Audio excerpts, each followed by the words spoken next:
Ayan. So, hi class. Pasensya na kayo kung puro tayo recorded discussion ngayon, no? Kasi, una, malapit na yung foundation day natin. So, medyo magiging busy tayo. So, expect more na baka i-record na nga lang natin yung mga ibang topics natin. Pero hanggat kaya ko naman siyang i-discuss face-to-face at meron naman din tayong medyo free time, ayun. Possible na hindi na lang natin siya i-record. Ayan, so nag-level up na tayo, naka-camera na, perfect. Okay, so wala nang katumpik-tumpik pa.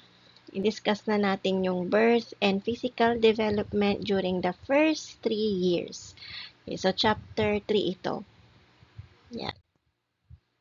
So, unahin natin yung birth process. Ano nga ba yung pinagdadaanan ng isang ina kapag manganganak? Okay, so una, we have what we call the labor. So, according to your study maths, labor means up term for the proseso ng panganganak. And pag sinabi nating parturition, yung act or action ng proseso ng panganganak. Okay, explain natin ng mabuti yan. So, pag parturition kasi class, meron siyang series na kung saan nagkakaroon ng uterine contractions, yung cervix nag-open, yon, and merong mga iba't ibang changes na nangyayari bago manganak ang mommy. So, yun yung tinatawag nating parturition, and it typically begins about 2 weeks bago manganak si mommy. So, meron tayong tinatawag na false contractions or also what we call Braxton Hicks contractions. So, itong mga false contractions na to, it is similar to totoong labor contractions, kaya lang ang pinagkaiba nila is yung frequency. Okay? So, kapag real contractions na oorasan siya, for example, ngayon, masakit yung tiyan ko, sabi ko na, masakit na yung tiyan ko, naninigas na siya. So, oorasan natin siya ng 5 minutes. So, kung every 5 minutes, within an hour is consistent yung paninigas niya, pananakit niya, that is already real contractions. Pero, kapag false contractions naman, sasakit siya ng 5 minutes and then after 2 minutes, mawawala. Then babalik siya, tas after 10 minutes, meron na naman. So, false contractions yon. And yun yung tinatawag nating Braxton contractions. Okay? So, let's proceed with the stages of childbirth or panganganak. So, una, we have what we call yung dilation of the cervix. First stage yon. So, sa first stage, ito yung pinakamahaba. So, dito na yung nagle-labor si mommy. And it usually naglalast siya ng 12 to 14 hours para sa babaeng first time manganganak. So, kapag mga sumunod ng panganganak, mas maikli na lang yung, kumbaga, pagdadilate, yung pag-open ng cervix. Ganito kasi yan, class, no? So, kung makikita nyo dyan sa ating picture, sa letter A, yung maliit na opening na yan, wala kasi akong, teka, mag-annotate tayo. Ayan. So, ito no, itong section na to, yan, yung butas na yan, yung mahaba na yan, yan yung cervix ni mommy. So, kapag maliit pa yung opening na yan, typically nasa 4 centimeters yan. And 2 centimeters pa lang yan or 1 cm tinatawag nila. So, paano ginagawa yan? For example, ito yung cervix ni mommy. Ito, butas. Ganyan. So, 1 cm is, ang hirap naman i-demonstrate. So, 1 cm is ganyan kaliit. Ipapasok yung tinatawag nating internal examination ng mga OB. Ipapasok. And then, susukatin. Ganun kasi siya. Parang gunting. Yan. So, doon malalaman ng OB or ng doctor kung gaano nakaluwang or gaano na nag-dilate yung cervix. So, dito, 2 cm, as you can see yan, 2 cm. Yan na yung medyo bumubuka na siya. Bumubuka ang bulaklak, gano'n. Okay? And yun na yung pababa kasi ng pababa si baby sa time na yan. So, kapag ka nasa, sorry medyo shaky. Ayusin natin. Ayan. So, kapag ka tumataas yung centimeter, bumubuka siya ng bumubuka. So, kunwari, nasa 7 cm na siya. Typically, ganito. Ganito na yung opening ng cervix. And then, kapag 10 cm or 10 cm is mas maluwang na yan. As in, bukang-buka na talaga. 8 cm kasi ito eh. Yan. And then, kapag bumuka na 10 cm, talagang lalabas na si baby. Hindi nyo pwedeng pigilan na, wait lang mami, pigilan mo muna kasi di pa namin nakuha yung pangalan mo and so on. Hindi pwede. Pag nandyan na siya, nandyan na yan talaga. Okay? Next. Stage 2 or yung ito na yung pag-emerge or yung paglabas na ni baby. 'Di ba? So, nag-open na yung ating cervix into 10 cm. O, kunyari ganyan, 10 cm. Yan. Lalabas na yan si baby. Kung makikita nyo dito sa ito. Ayan, lalabas na siya. Ayan o. Lalabas na si baby. So, kapag labas, dapat laging nauuna ang ulo.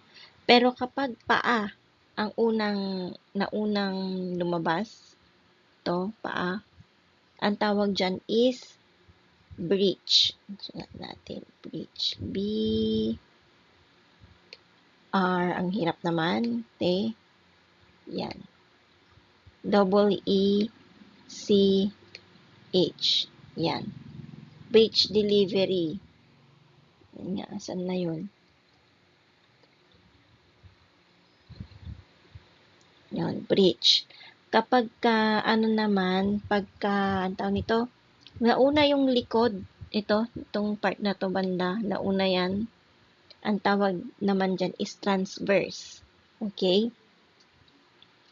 So, typically kasi, depende sa nanay kung gaano siya katagal manganganak.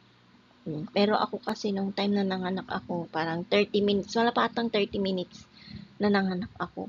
From the time na dumating ako sa hospital hanggang nailabas ko yung baby ko, wala pang 30 minutes nanganak na ako. Kasi hindi ako nag-labor sa hospital. Sa bahay ako nag-labor. Then, nung naramdaman kong lumabas na yung water, ayun na, nagpatakbo na ako kasi super sakit siya. So, sa mga girls, kung meron kayong dysmenorrhea every time na meron kayong menstruation, times 10 ang sakit. Hindi mo naiintindihan kung saang part ng puson, ng balakang, ng likod yung masakit. Okay? Ayan. So, kapag lumabas na si baby, ayan, unti-unting lumalabas, nauna yung head.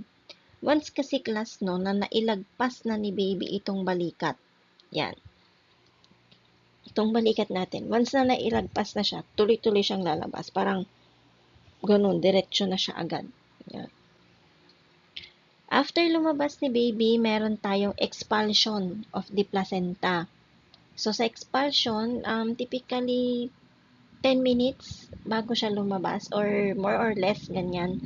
Yung tiyan ni mami is ihihilutin siya para or minsan kusa na siyang lalabas. Kasi 'di ba paglabas ng baby, meron yung nakalaylay diyan, yung niya, nakalaylay yung umbilical cord. Then, hihilain na lang yan, lalabas si placenta. As you can see on the picture, yan, nakalaylay siya. Okay, next. Ano pa lang yan stages. Diyos ko po, ang hirap. So, paglabas ni baby, anong mangyayari? Yan. Meron bago pala lumabas si baby, meron tayong tinatawag na electronic fetal monitoring. So, as you can see on the picture, para siyang EEG or ECG. May mga cords yan. ECG, mas parehas sila. Ilalagay lang siya sa tiyan ni mami. Itong nakikita nyo dito, yan. Ilalagay lang siya sa tiyan ni mami. Then, imo-monitor. Dito makikita yung heartbeat ni baby. Yan. Habang nagkaganyan yan, lalabas itong paper. As you can see here, ayan. Yung reading. Okay, so, may bibigay yan kay OB. Tapos siya ang magre-read. Ano ang interpretation ng lumabas na papel na yan. Kung okay ba si baby, may problema ba sa fetal heart rate ni baby. Ayan. Okay? Methods of child delivery. So, ano nga ba, bukod sa manganganak ka sa hospital, ano ba yung mga bagay-bagay na nangyayari kapag manganganak ang mommy at ilalabas si baby? Okay, we have here the difference of analgesia and anesthesia. So, analgesia is ito yung ginagamit para mabawasan yung pain. Okay? Anesthesia naman is blinablock yung pain para hindi maramdaman ni mommy. So, usually, mas ginagamit ang anesthesia, especially if cesarean section or vaginal delivery. Ito yung sinasabi ko last time, nung na-CS ako. Itutusok siya. So, mangyayari si mommy is magkukuba. Kunyari, straight, diba? Magkukuba ako. Ito na yung bandang puwetan ko. Then, tutusukin. Ito na yun. Tutusukin ako. Diyan sa part ng spinal cord natin. Kasi yan yung pain.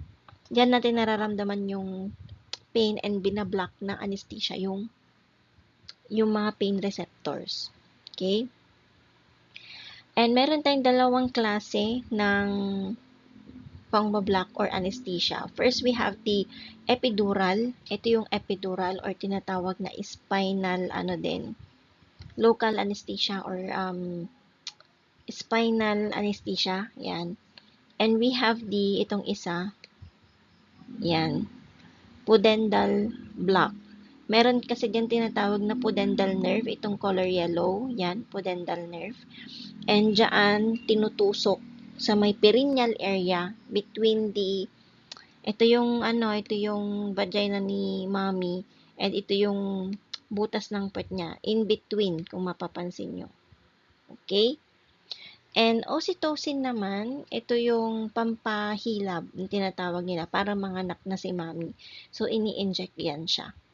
Ni-inject siya kay mommy sa dextrose, sinasabay siya. Okay. Next is natural or prepared childbirth. Bakit nawawala yung cesarean? Ay, mamaya pa pala yun. Okay, wait lang. Ayan. So, meron tayong dalawang klase ng natural or prepared birth. So, sa pag-natural childbirth, vaginal delivery or tinatawag nating normal spontaneous delivery. Saglit lang. Paano ko ba siya itatype? Ang hirap kasing magsulat dito ba? NSD. Pag natural. NSD.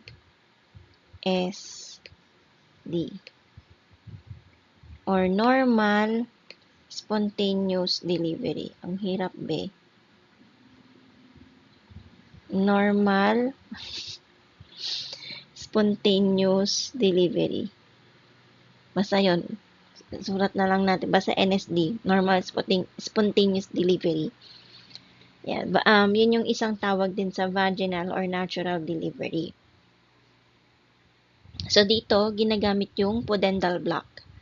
Yung mga popular natural methods naman na hindi kailangan ng mga gamot-gamot. And we have here yung una, Lamaze. Yan. So, Lamaze is parang workshop siya, no? Na tinuturuan yung mommy kung paano niya ano lang tawag nito? Paano niya ititrain yung sarili niya pag manganganak na siya. So, tinuturuan yung mga mommy ng controlled breathing din. Hindi yung pag manganganak na sigaw ng sigaw, hindi. Kailangan ganon. And as much as possible, ikalma ang sarili pag manganganak. Okay? We have here the Le Boyer method naman na kung saan si mommy manganganak siya sa quiet room, madilim, para hindi siya ganong nai-stress. And kapag nailabas na niya is imamassage si baby. Another thing is water birth.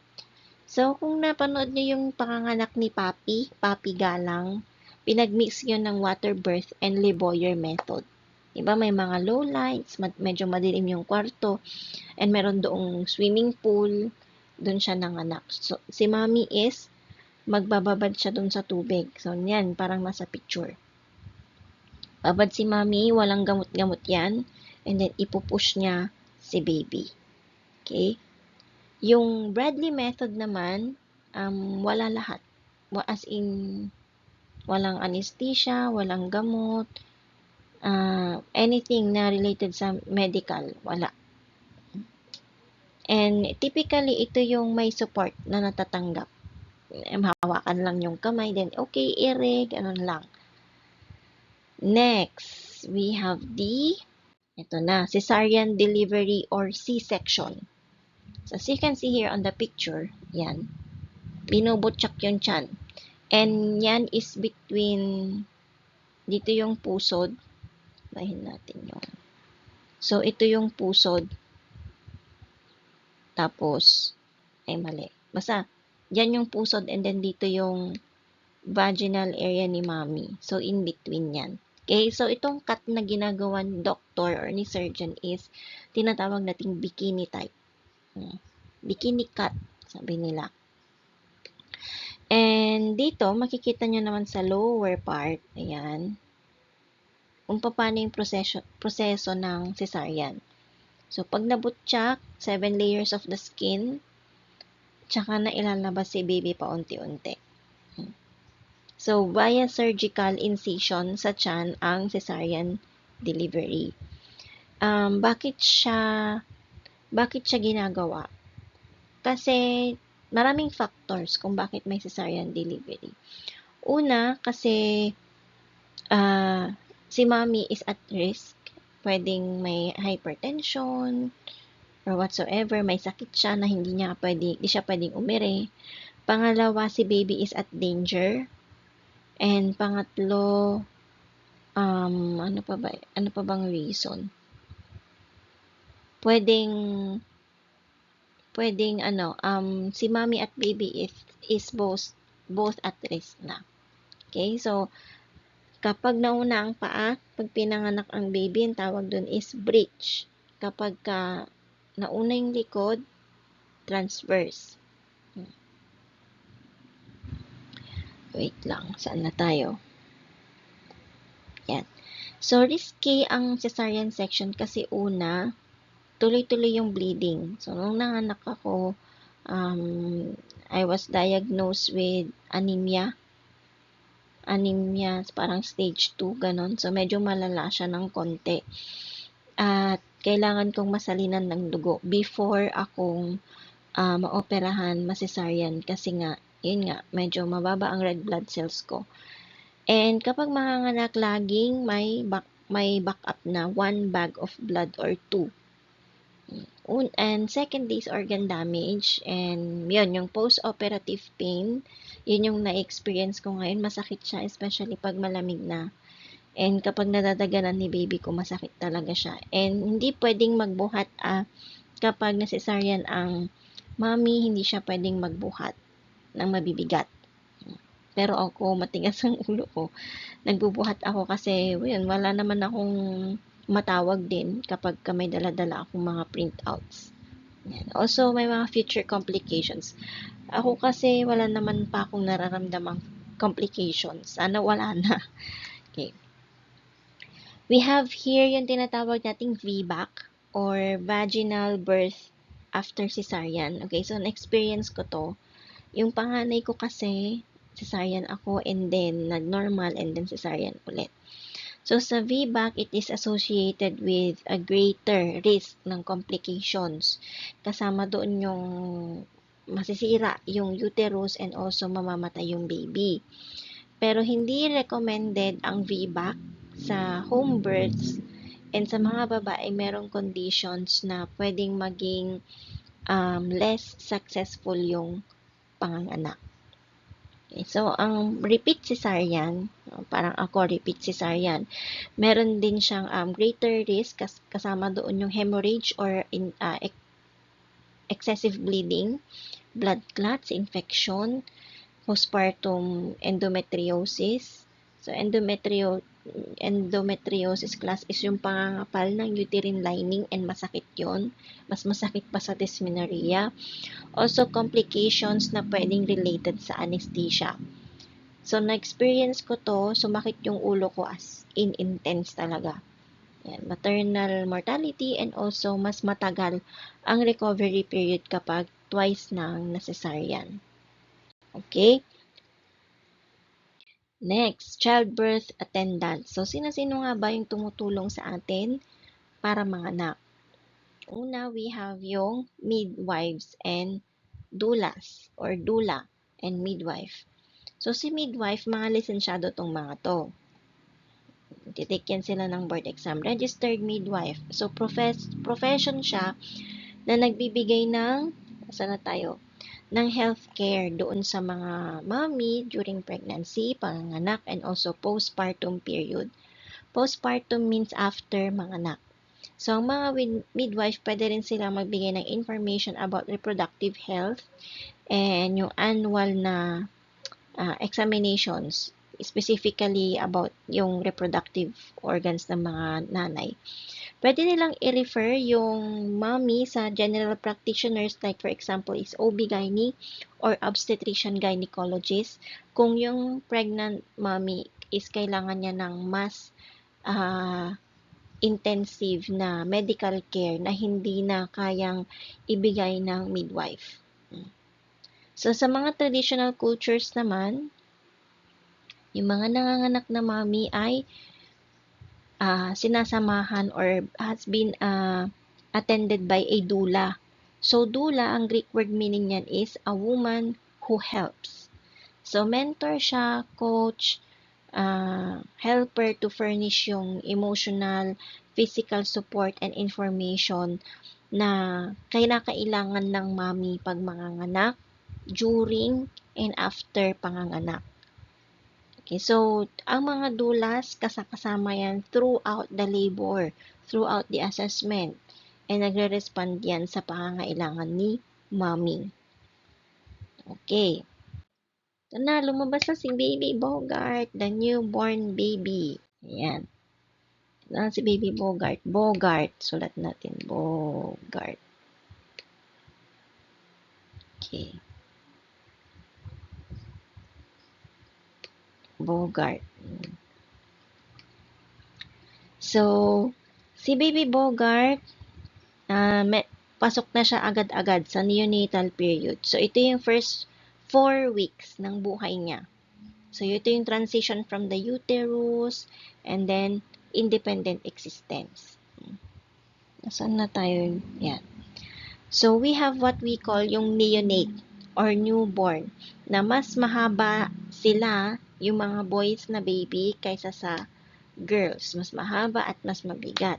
So, ang unang baby daw is most likely na ang panganay na baby, they are most likely na mas magaan kaysa sa mga susunod nilang kapatid. So, in the first few days, ang mga neonates, nawawalan sila ng 10% ng kanilang body weight kasi nawalan sila ng mga fluids after nilang naipanganak. And magbibigyan lang silang mag-gain ng weight kapag ika 5 days na sila. Generally, babalik sila sa birth weight nila by 10 to 14 days. So, yung mga new babies, meron silang pare-parehas na features. Kasama na dyan yung malaking ulo and yung, yung mas forward na chin para mas madaling i-breastfeed ang baby. Okay, so you have what we call here yung fontanelles. So, kung makikita ninyo sa picture ng study mats ninyo and also dito sa ating slide, no? Saan na yun? Yan.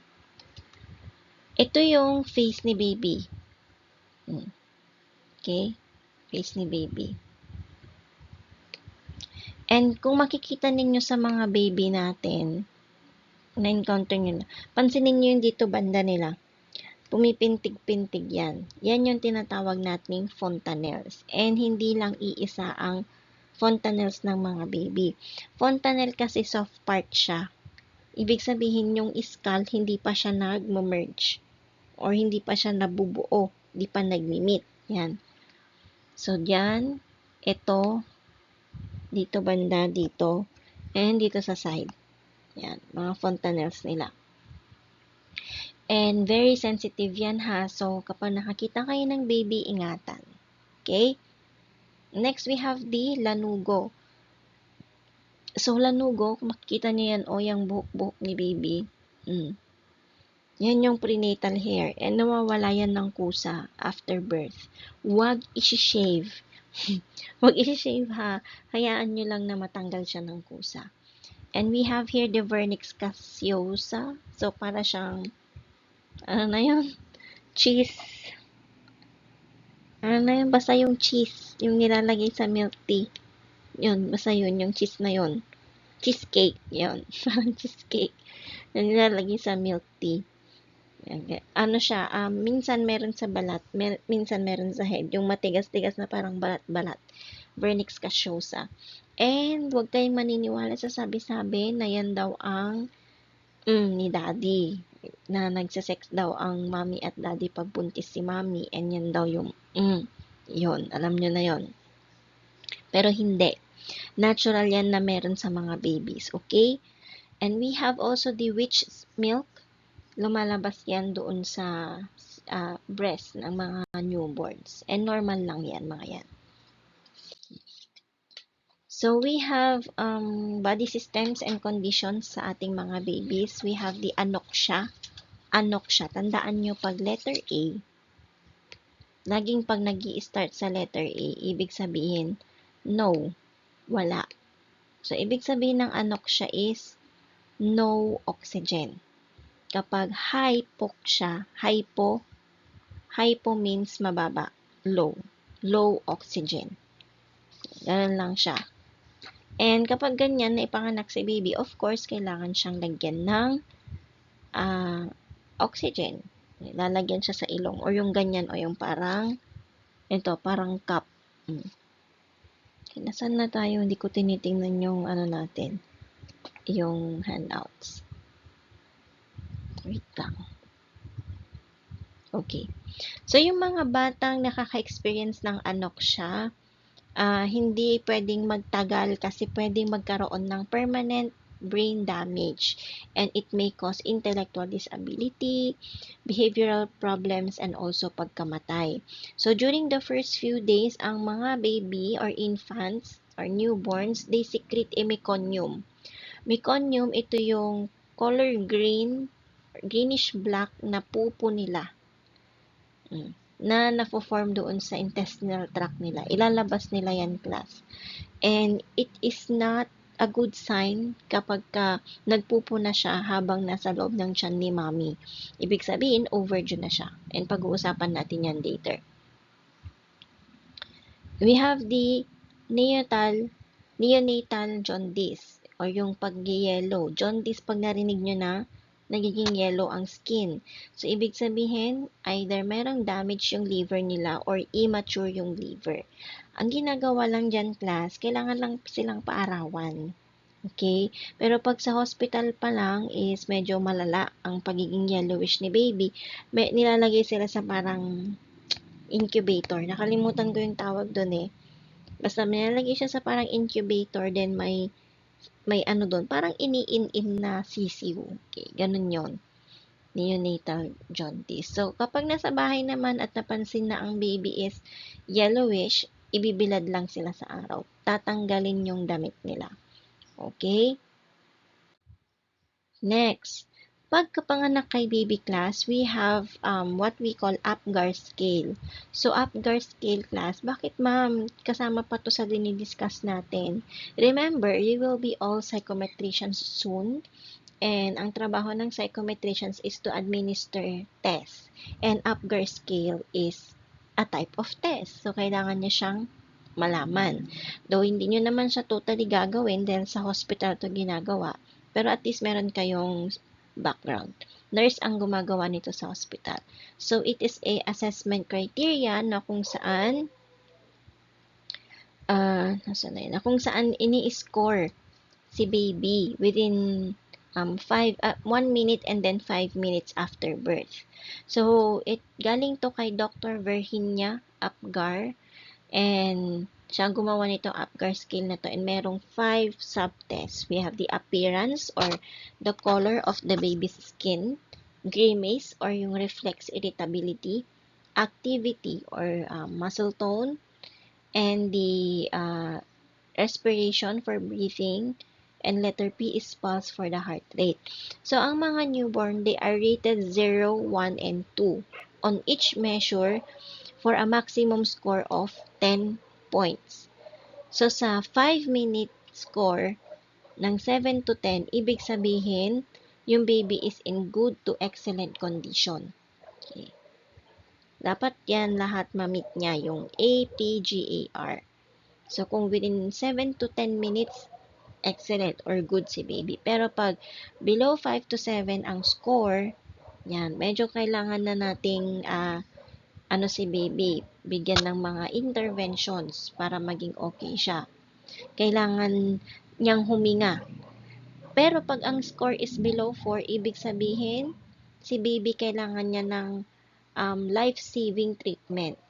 Yung mga score ng 0 to 3, between 10, 15, and 20 minutes after birth, ibig sabihin merong cerebral palsy. So, cerebral palsy class, ang muscular impairment siya dahil sa brain damage prenatally during birth. Hindi lang cerebral palsy, other neurological problems. Okay, we have another one. Si Brazelton, Brazelton Neonatal Behavioral Assessment Scale or NBAS na tawag nila. So, si NBAS, ang ginagawa naman dyan is neurological and behavioral test siya na ginagamit to assess yung mga babies or newborns sa responsiveness ng environment nila. Kunyari, maingay, ganun. Paano sila mag-respond? So, dito kasi i-identify yung strength and vulnerability sa neurological functioning ng baby, and also i-predict yung future development niya. So, yung test na to is suitable for infants or newborns up to 2 months old. Ano ang ina-assess niya? Yung motor organization, yung mga reflexes niya, yung ano ba yung mga changes niya, yung attention and interactive capacities, and also ano yung mga instability sa kanyang central nervous system. So, 30 minutes siyang ina-administer, and yung scores ay base sa best performance ni baby. Okay, next.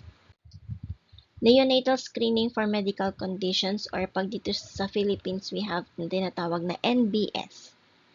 And NBS or newborn screening. Ayan, newborn screening. So, ang newborn screening class, mandatory yan dito sa Pilipinas na ginagawa pagkalabas ni baby. Dito kasi makikita natin yung iba't ibang iba't ibang mga sakit na nakuha niya nung mga anak si mami, or during buntis si mami, I mean. Wait lang, kunin ko yung NBS nung baby ko para makita niyo siya, no? Wait lang, balikan ko kayo. Okay, so yan. So, ito, galing pa to sa Ilocos Norte. Nung nanganak ako sa baby ko, one day, after kong manganak, is kinuhanan na siya ng newborn screening. So, dito, makikita nyo, isend ko na lang sa GC, no, para maintindihan nyo ano yung newborn screening na to. Dito kasi matitrace na kung ano yung mga disorders, congenital disorders niya. Like for example, meron ba siyang congenital hypothyroidism, congenital adrenal hyperplasia, galactosemia, yung G6PD na tinatawag nila, or yung glucose 6-phosphate dehydrogenase deficiency, yung haba. Amino acid disorders, organic acid disorders, fatty acid disorders, biotinidase deficiency, cystic fibrosis, urea cycle disorders, and hemoglobinopathies. Yan. So, good to know. Saan na yun? Yan. Dali, lumilipad-lipad. Ayan, kung makikita ninyo is within normal limits naman siya. Ayan, mahaba siya. I-send ko na lang to sa GC, no? Normal limits. So, bukod sa neonatal screening or newborn screening class, yung baby, kailangan din siyang magkaroon ng hearing test. Okay, ganito naman yung hearing test. Ayan. Ayan. So, dalawa yan. Left ear and right ear. And, sa awa ng Diyos, pass naman siya. Okay naman ang kanyang hearing camera. Ito na lang tinago ko yan. Magagamit ko pala siya. Okay, next we have states of arousal. Okay. So, sa states of arousal class, ang ibig sabihin niyan is yung infant's physiological and behavioral status is binibigyan siya ng moment or periodic daily cycle nung kanyang wakefulness, yung sleep niya, and activity. So, yung mga babies, meron silang internal clock na nagre-regulate ng daily cycles ng eating, sleeping, elimination, and even yung moods nila. So, makikita nyo yan dyan sa ating picture. So, dapat yung pag-iyak niya sa buong maghapon is 2 hours, ganyan. Hindi naman yung dire-diretsong 2 hours, parang iyak siya, gano'n siya. Tapos maya-maya ulit, gano'n. And dapat tulog siya ng, 8 hours. Mas malaki yung quiet sleep niya, which is dapat ito na sa mga madaling araw. Active sleep is within the day. Mga ganyan, states of arousal. So, complications of childbirth. Ano nga ba yung mga komplikasyon na nare-receive ng mommy or ng baby sa panganganak? Una, we have yung low birth weight. Ito yung sinasabi ko because of the effect ng teratogens, nagkakaroon ng low birth weight. Okay. So, kung ang baby weigh less than 5.5 pounds or 2,500 grams or 2.5 kilos nung pinanganak siya, tawag nito, may mga hindi siya considered as healthy. Yan, low birth weight. And mainly because nagkakaroon ng LBW dahil premature yung baby or nagiging small for date. Didiscuss ko yan siya mamaya. Yung preterm or premature infant, sila yung mga babies na pinanganak bago sa 37 weeks of gestation or 37 weeks na pagbubuntis ni mami. So, ipinanganak sila ng mas maaga kasi pwedeng kailangan na siyang ilabas dahil si mami mayroong health concerns, mga ganon. Or naturally, talagang gusto niya nang lumabas kasi may lakad siya, excited siya. Okay? Yung small for date naman, ibig sabihin yan, kung ang baby is dapat 2.5 kilograms kapag lumabas siya in 37 weeks, dapat suswak siya doon. Hindi pwedeng at 37 weeks, ang timbang niya lang is 1 kilogram. Yun yung tinatawag na small for date. Maliit siya para sa kanyang gestational age. Okay? Kunyari, ito. Dapat ganito siya kalaki nung pinanganak siya ng 40 weeks. Pero lumabas siya ng pang 28 weeks lang. Okay, yun yung small for date infants. Post-maturity and infant mortality. So, post-maturity class, ibig sabihin nito overdue. Okay, kunyari, ang due date ni mami na manganganak is dapat February 8. Pero nanganak siya 2 weeks after pa. So, hindi pwede yun. Not advisable yun. Makikita yan ni OB-GYN, ultrasound. And then, pag nakita niya na, mami, overdue ka na. Hindi pa siya natural na nag-labor or wala pang labor na nangyayari. Most likely, cesarean si mommy. So, yung mga signs ng mga baby na nasa post-maturity is mahaba yung kuko nila. Mahaba naman talaga pag pinanganak. Pero mas mahaba. And then, mas mahaba yung mga buhok nila. Ayan. And also, nagbabalat na sila. Ang baby kasi nagbabalat yung mga yan. So, pag lumabas na si baby, after or overdue sa due date nila, magbabalat yan ng kusa. Okay? Asan na tayo? Ayan. Meron din tayong tinatawag na sudden infant death syndrome. So, na-discuss ko to last time, yung last topic natin. Sudden infant death syndrome, sometimes tinatawag din siyang crib death. Crib, as in crib. Ito yung sudden death, biglang pagkamatay ng isang infant under age 1. So, yung cause ng death, hindi pa rin siya na-explain up to now. Pero may mga investigation na pwedeng i-autopsy.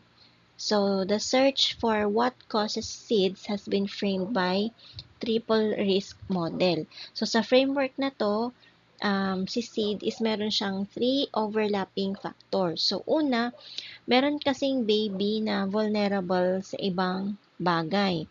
Pangalawa, vulnerable ibig sabihin is very prone sila sa mga bagay-bagay. Kahit anong paligid niyan, anong nasa paligid niya, very prone siya. Or ang taas ng chance. Second is, merong critical period na kung saan ang baby is at risk. Pangatlo, merong exogenous stressor na kung saan nangyayari lang ang vulnerability ng infant kapag na-expose siya sa stressor niya during the critical period. Okay, so dapat, in short, ang baby is hindi mo siya pwedeng pahigain ng nakadapa ng super tagal. Though meron talagang mga baby na dapa ng dapa, wala kang choice, kailangan mo silang kailangan mong itihaya. Kasi pag nakadapa class, di ba yung heart is nagpapump yan. So sa mga babies, hindi pa kasi ganun ka-mature, kaya kailangan nating medyo mag-ingat. Okay? Next, ano lang next natin? Kangaroo care. So, once na lumabas ang baby, agad-agad is meron tayong skin-to-skin contact with the mother or kangaroo care na tinatawag nila. Ginagawa itong kangaroo care para yung body heat ni mommy is maramdaman ni baby. Also, ito na yung tinatawag nilang emotional bond. Okay? Asan na yun? Wait lang class. Wala yung kangaroo care. Okay. Yan, early physical development. So, sa early physical development naman natin, class, pumapasok na tayo sa physical development. Susunod natin na ila-lecture is cognitive and psychosocial and then early childhood. I-record ko na lang lahat yun. Lord. Okay, so physical growth and changes. So, una is, ayan, ang mga bata mas mabilis silang lumaki during their first 3 years, especially during the first few months nila. So, yung mga boys, they typically, mas malaki yung, mas matangkad sila and mas mabigat sila kaysa sa mga girls.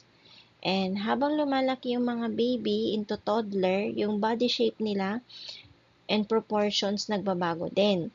So, ang batang 3 years old, typically, mas payat siya compared sa chubby na 1 year old.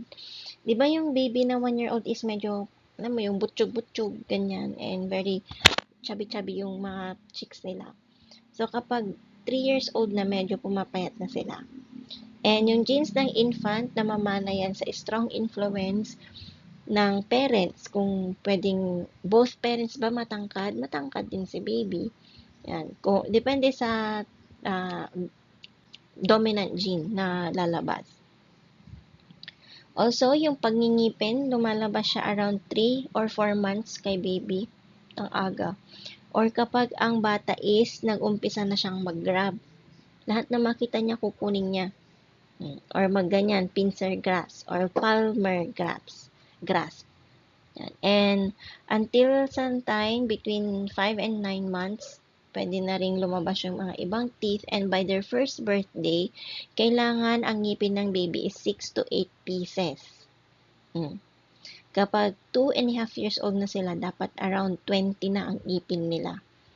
Pasok yung baby ko dun. Kasi 4 sa taas, 2 sa baba, tas may tumutubong isa, so 7 na. Okay, pasok siya. Nasa, siya, normal milestone siya. Okay. Nutrition benefits ng breastfeeding. So, ang breastfeeding is good for babies up to 2 years. Okay? Pero ako, hindi ako nag-breastfeed dahil nga may anemia ako. Hindi ganoon kalakas yung production ko ng milk. Kasi yung production ng milk class nanggagaling sa red blood cells. And nabanggit ko kanina, mababa ang red blood cells ko. So, yung production ko ng milk is mababa din. So, 1 month lang nag-breastfeed sa akin ang baby ko. And sabi nila, kapag ang baby is nabe-breastfeed ng maayos or talagang mahaba ang naging pagbe-breastfeed nila, sila yung healthy babies. And they are most likely hindi na-expose sa infections kagaya ng sipon, otitis media, mga bacterial or UTI, ganyan. And mas mababa yung risk nila sa sudden infant death syndrome. So, hindi rin sila basta-basta tumataba, hindi sila diabetic na baby, ganyan. And they perform better IQ and cognitive tests unlike doon sa mga baby na nagba-bottle feed. Ano ba naman ito? And also, yung mga baby na nagbe-breastfeed, mas konti ang cavities nila sa ngipin. So, kapag ang mommy naman is nagbe-breastfeed, so mas mabilis silang gagaling. And mas mabilis din yung tawag nito, postpartum bleeding, kumbaga. Mabilis na maghilom yung sugat, mabilis silang makarecover. And mas mabilis din yung balik nila sa pre-pregnancy weight nila.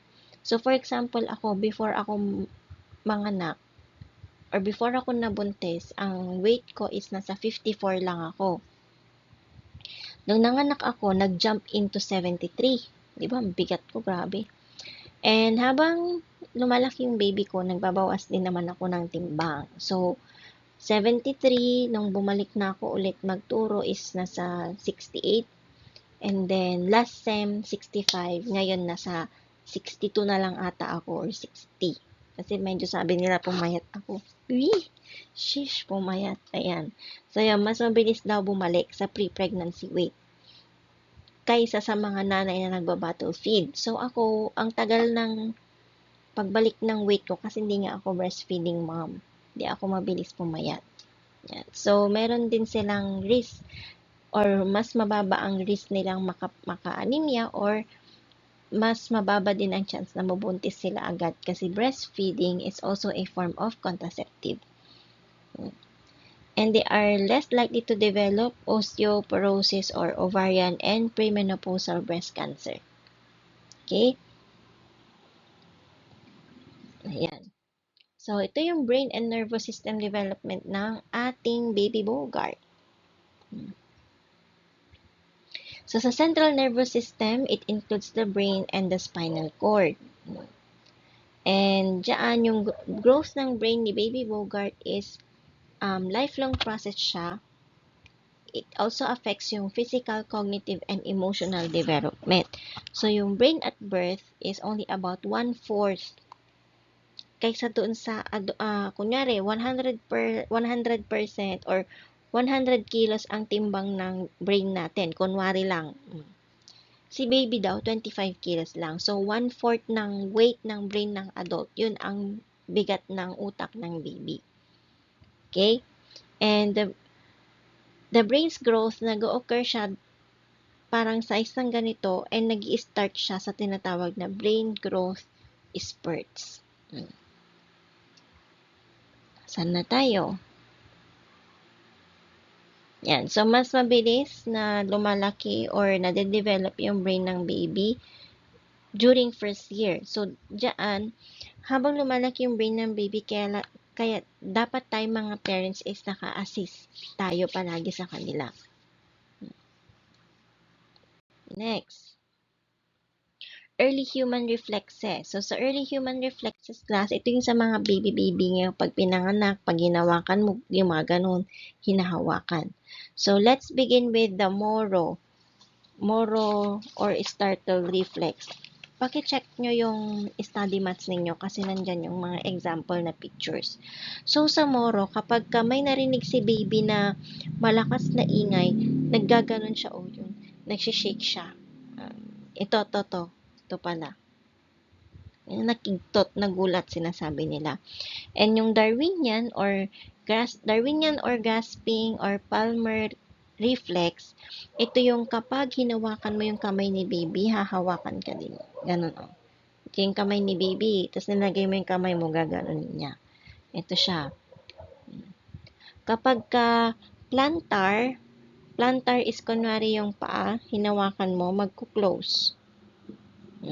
Magka-curl yung toes niya.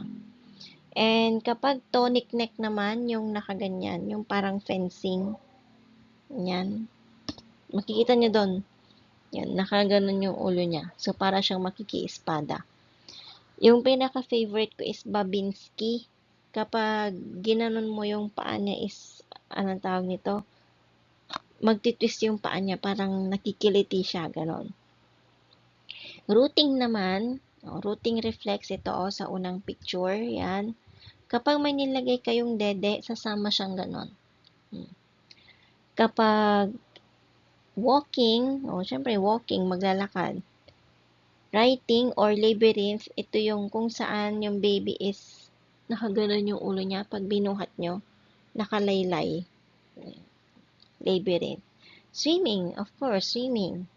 And track incurvation, or gallant reflex na tinatawag din natin, na kung saan, kapag in-stroke mo yung likod niya, hanggang sa likod magka-curve siya. Yung Landau reflex naman, ito yung, ayan no, para siyang lumilipad. Parachute, ito yung kung saan yung legs and arms nila naka-extend. Ano yung nagpa-parachute lumilipad? Para din siyang Landau, pero si Landau kasi medyo naka-lift ang kamay at paa. Withdrawal, reflex naman na kung saan yung extremities, nagwi-withdraw siya, yung parang ginaganon niya kasi may nasaktan siya. And tongue thrust. Tongue thrust is, ayan, yung tongue nakadikit sa roof. Okay? Motor skill development. So, sa motor skill development naman, class, we have the different physical skills or tinatawag na unang-una, gross and fine motor skills. So, pag sinabi natin gross, yung large muscle ang in charge dyan. So, technically, yung legs and feet. So, makikita nyo dyan sa picture, tumatakbo, nagko-crawl, nagja-jump, nagwo-walk. Yan, gross skills yon or gross motor skills. Kapag fine motor skills naman, more on the eye and hand coordination. So, kung mapapansin yung mga baby na nagpipick and then ilalagay yung shapes, pick and place, yan. Gumagana ang fine motor skills nila. Yung head and hand control naman, so at first, yung mga baby, saan na yun? Lang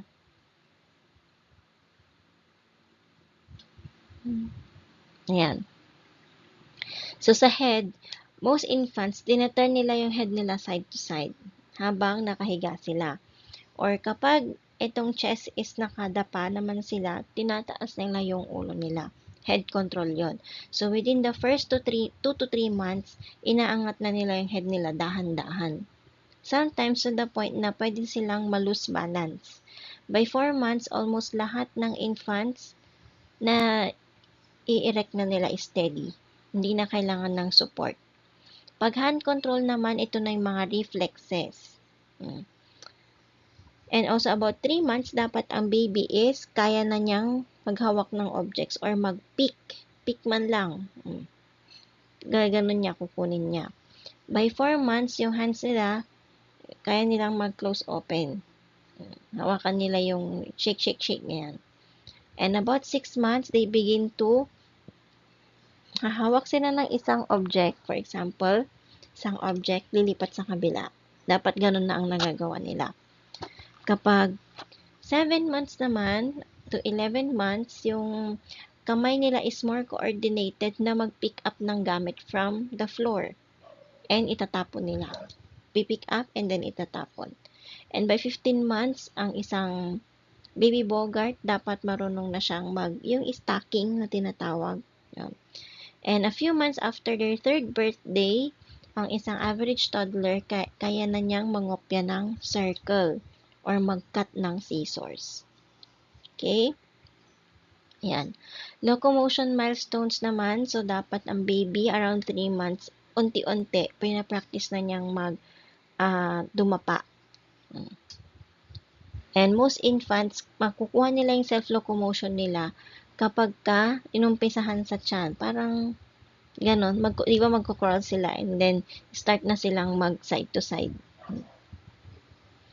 We also have what we call yung social referencing. So, sa social referencing naman, pinag-aaralan na ng baby bogart natin, yung mga mukha natin, kung anong itsura nga ba ng nag-aalaga sa akin. So, kapag pag-aralan na niya, yung may reference na siya sino ang tagapag-alaga niya, doon siya nagbubuo ng trust. Okay? So, yun yung tinatawag na social referencing. So, ang average baby, they can let go and stand alone well at about 11 and a half months. So, yan yung discussion natin for chapter 3. May susunod pa pala tayo, chapter 4, which is cognitive and psychosocial development in the first 3 years of life ng ating baby bogart.